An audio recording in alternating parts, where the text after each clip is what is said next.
happy, blessed Saturday, family and friends. We are Cardinia Monroe and Praise. I'm Vashti Fogel. I'm Esther Edwards. I'm Grace Love. And we are wrapping up our blessed rehearsal that we had on today. Oh, yes. But before we leave, we want to say happy birthday to those who were born in the month of March. Yes. Also, happy March Women's Awareness Month. Yes, yes. We have our sister Esther, who is a certified nurse, and she would like to talk to you for a few minutes. So please hang with us for about 10 minutes. All right? Please. 10 minutes. I'm very long-winded, but I'm going to try to cut this short. But yeah, a little bit about myself. I'm Esther Edwards, and I've been a nurse for over 10 years now. And I love what I do. I love helping people and seeing people get better. So when Cardinia asked me to talk a little bit, anything that has to do with women is very broad because we are very complicated human beings. So, but God kind of just led me to this area of women's mental health. And we know that we as women, we carry a lot. We juggle so many things in our lives, and sometimes we neglect the mental aspect of our being. And without even realizing it, it affects every area of our being, even in our daily activities. And sometimes we don't even realize that we're projecting our frustration on other people because we're carrying so much. So first of all, what is mental health? Mental health is the state of being where your mental status is in a balanced state of being, right? So where you're able to handle your stresses when they come, where you're able to give things to God when you're not able to handle it, having a balance in your mental state. And there are a lot of things that can trigger an imbalance in your mental health. So what are those factors? And I have some down. Your health. Some of us are getting older. I know for one I am, and I'm seeing some changes in my body. And it takes a lot on you. We're used to carrying the home, caring for the children, taking them to school back and forth. And as you get older, your strength starts to go down. And it can affect your overall being. So a negative life experience also can affect your mental status. Some of us have been in a violent relationship or a relationship that didn't go well with our parents or with our siblings. That can also affect our mental health. There are many ways that stress can affect your mental health. It can show up in many ways. It can show up in infertility. A lot of women are carrying a lot of stress to the point where it's affecting their reproductive organs and they don't even know it, right? And it can show up in your high blood pressure. We say high blood pressure is a silent killer.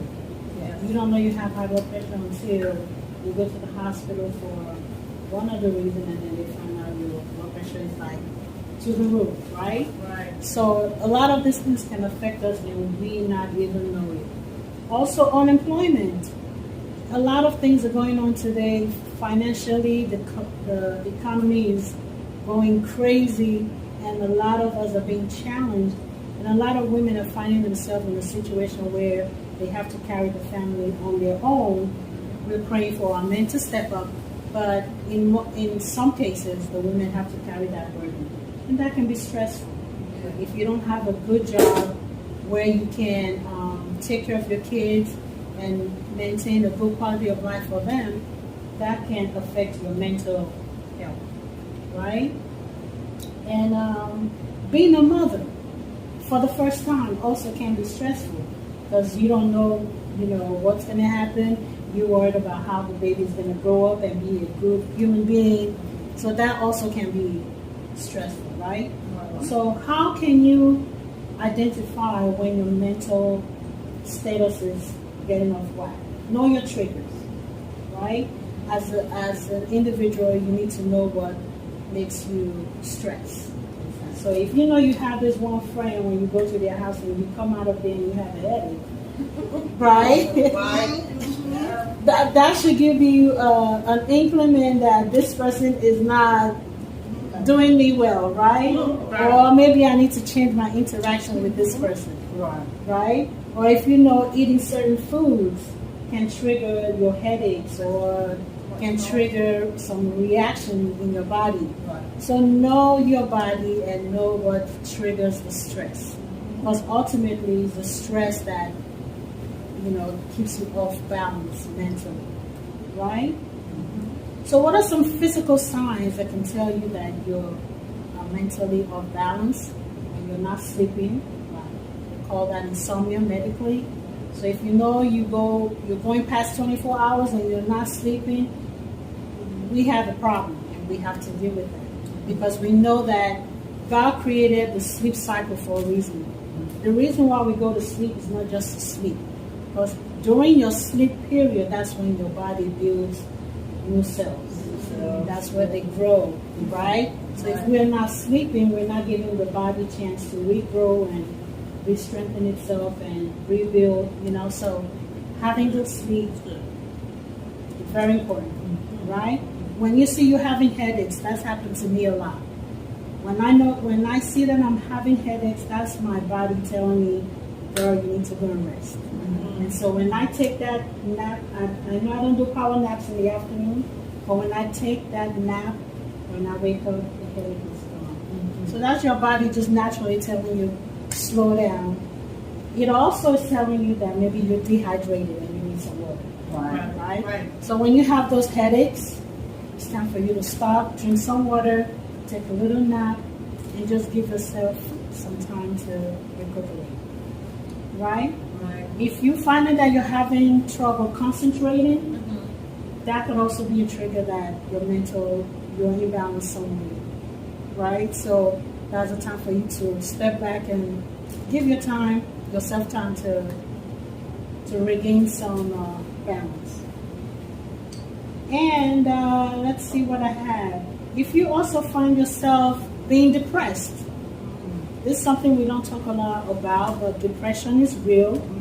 We have a lot of men and women that are committing suicide because of depression.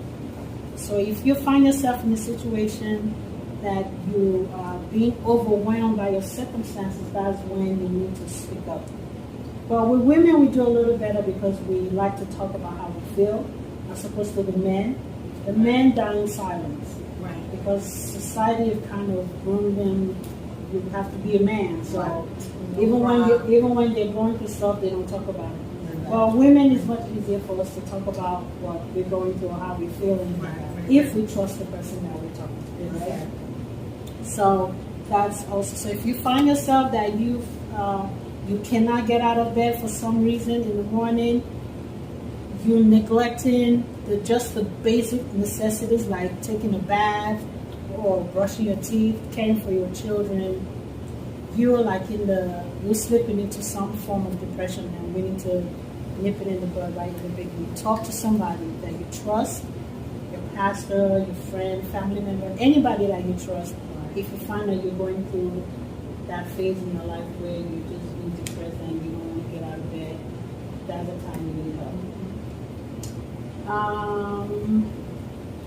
Another thing that can cause depression that we don't pay attention to is our cell phones, right? Spending a lot of time on your phone. Yes.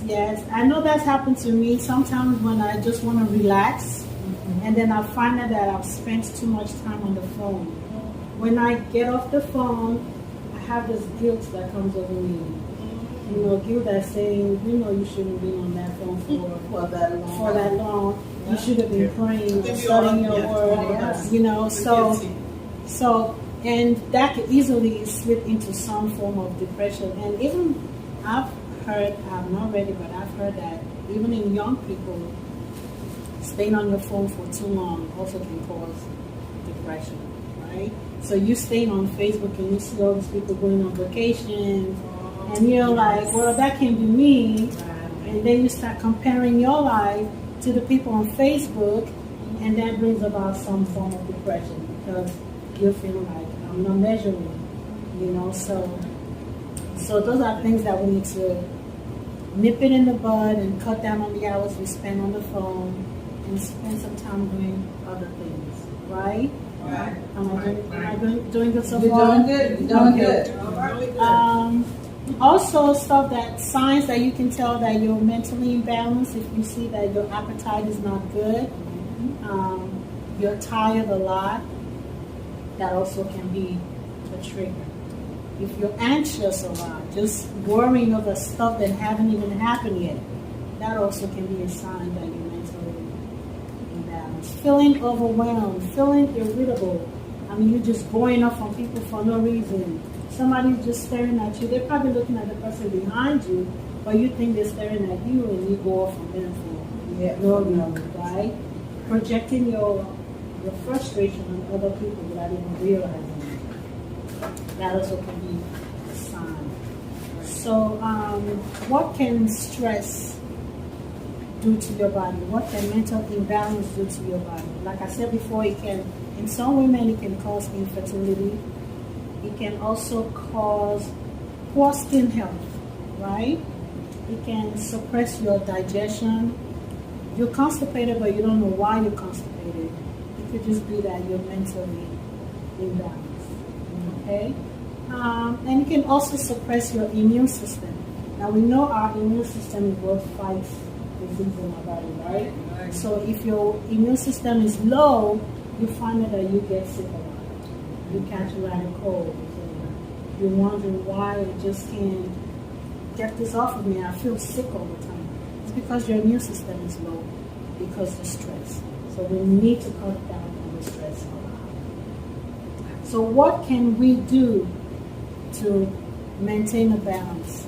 First of all, as Christians, we know that God is our peace, right? Yes. So, and the scripture that comes to mind is Isaiah 26:3. God will keep him in perfect peace, whose mind is stayed on thee. That's Amen. Right? So we know Jesus Christ is our peace. Yes. So if everything we do is not centered around God, we try to do it ourselves. And that's where the stress comes in, because we're trying to do it on our own. We're trying to raise our kids on our own. We're trying to make the money on our own. We're relying on our own strength instead of God's strength. Right? Yes. So when things don't work out the way we want it to, we get disappointed, we get stressed, and then, right? So Jesus is our peace. Yes. So whenever you're in that state of overwhelming anxiety, go to God and pray. Yes. That's the first thing. Stop everything you're doing, steal away, and just spend time with God and ask Him to replenish. You don't have to ask for a lot. You can just say, God help me. I need help. Yeah. Right? Yeah. And He's given us the Holy Spirit to help us. Right. When we try to do things on our own, that's when we mess up. Right? So what else can we do? Like I said before, pinpoint your triggers. Know where your triggers are and stay away from them. Right. If you notice one person is always stressing you out, if you have to cut them off, right? Stay away from places that give you, that trigger your anxiety. If you're on medication, take your medication, right? Right. So we just need to do it right. Do it right. Also gain some understanding of what causes your stress. Sometimes it's good to research. You know, if you know you're having these headaches all the time, it's good to research it. Why am I having these headaches? What's going on with my body that's causing me to have this? To be knowledgeable about your body.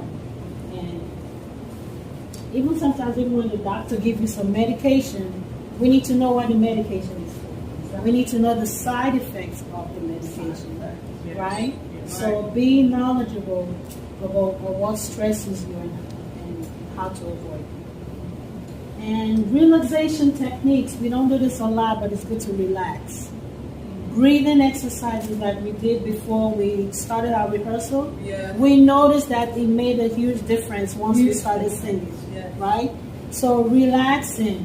When you find yourself in situations where you're stressful, taking deep breaths. It helps calm you down and then you can react to whatever situation is before you, right? So like I said, breathing in and out, just closing your eyes for a few minutes and just sitting still can help you get relaxed. Sometimes laying on the bare floor, where I come from in Nigeria, laying on the floor is very comfortable. Sometimes laying on the bed doesn't work. So laying on the floor and just staying there can bring some relaxation too. So find out what relaxation technique works for you and incorporate that into your lifestyle. Right? Great. Set boundaries. Like I said, if you notice one person is stressing you out, stay right. Tell them only call me at 1 o'clock because that's when I'm able to respond and not be stressed out, right? But honestly, set boundaries. As ladies, we don't know how to say no. Right. You know, we want to take care of everyone, Right. but sometimes it's good to say no. Yeah. Somebody calls and say, "Oh, can you take me to the store?" No, not right now. I'm trying to rest. Right? Because sometimes that's when I know for me, when I don't listen to my body, the 2 major accidents that I've had is because I didn't listen to my body, and then I fell asleep on the wheel. Right? And it was just the grace of God, and the whole family was in the car. We were on the highway going to North Carolina, and I knew I was already starting to get sleepy. The wise thing to do would have been to go to the next rest stop, right? So when we approached the next rest stop, I said, "No, I can pull up to the next one." But that was the last thing I remembered. The next thing that woke me up was my mother-in-law in the back of the car yelling out my name. I lost control of the car, and but we're here today, and I thank God for that. Thank God. Lord. So when we don't set boundaries, even for ourselves, that's when we, really put ourselves in harm's way. So know when to say no, even to our kids, right? So like I just said just now, when I go home, I'm going to go in the bathroom and lock the door and have a few moments to myself. So we really need to know how to set boundaries. And like I said, pray. Pray when you don't know what else to do. Just pray and ask God for help. Right? And also go for regular checkups. Right? So sometimes we neglect our health. So this year, one of my goals is to really take care of me. That's right. Last year, I had 2 major appointments that I needed to go for, and I didn't go for it because I was working hard and I kept putting it aside, and the whole year went by. But this year, I'm going to take time to work on me. Right? So as women, we need to do that.